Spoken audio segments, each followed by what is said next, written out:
Hello everyone. చాలామందికి doubt ఉన్న apprenticeship programme గురించి కొన్ని వివరాలు. వర్క్ ప్రెషర్ ఎలా ఉంటుంది, శాలరీ ఎంత వస్తుంది, మరియు అలయన్సెస్ ఏమైనా ఉంటాయా, మంత్లీ ఎన్ని లీవ్స్ ఉంటాయి, ఇది చేయడం వల్ల ఫ్యూచర్లో ఎలా యూజ్ అవుతుంది, ఇలా అన్ని ప్రశ్నలకు నా రియల్ ఎక్స్పీరియన్స్తో ఎక్స్ప్లెయిన్ చేస్తున్నాను. వివరాల్లోకి వెళ్తే బెనిఫిట్స్ వచ్చి మంత్లీ మనకి ఫిక్స్డ్ స్టైపెండ్ వస్తుంది. దీనిలో ఇంక్రిమెంట్ అనేది ఉండదు. ఈ stipend half of the amount bank pay చేస్తుంది, రిమైనింగ్ గవర్నమెంట్ పే చేస్తుంది. రియల్ టైం బ్యాంక్ ఎక్స్పీరియన్స్ వస్తుంది. కస్టమర్స్తో ఎలా మాట్లాడాలి అనేది బ్యాంకింగ్ టర్మ్స్ తెలుస్తాయి. బట్ మనకి సపరేట్ లాగిన్ ఐడి అయితే ఉండదు. నేను మా సార్ వాళ్ళ లాగిన్తో కొన్ని వర్క్స్ చేశాను. Gold loan, saving accounts opening, passbook printing అలాంటివి మాత్రమే చేశాను. మనకి కమ్యూనికేషన్ స్కిల్స్ అనేవి డెఫినెట్లీ ఇంప్రూవ్ అవుతాయి.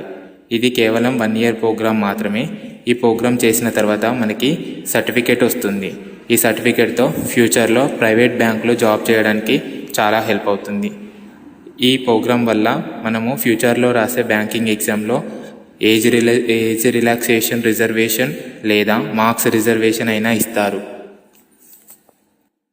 Next disadvantages.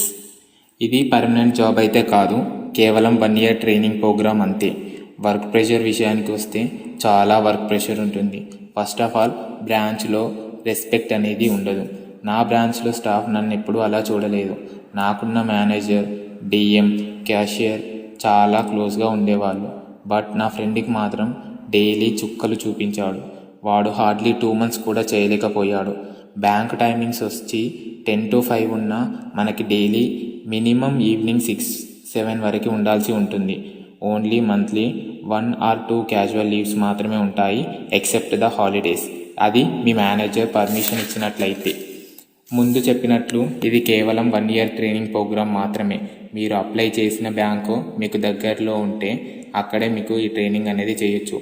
నాకు నా హోమ్ టౌన్కి నియరెస్ట్ వన్లో ఇచ్చారు. ఎవరైతే మై పాయింట్ ఆఫ్ వ్యూలో ఎవరైతే లాస్ట్ 2-3 అటెంప్ట్స్తో ఉన్నారో వాళ్ళు అస్సలు అప్లై చేయకండి.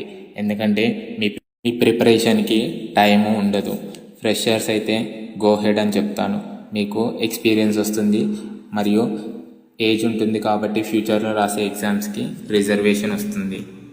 ఎవరైతే 5 to 10 మార్క్స్తో మీ మెయిన్స్ని మిస్ అవుతున్నారో మీరు definitely keep focus on your exams.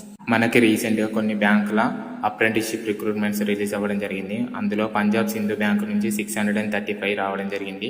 దీని మంత్లీ స్టైపెండ్ 12,300.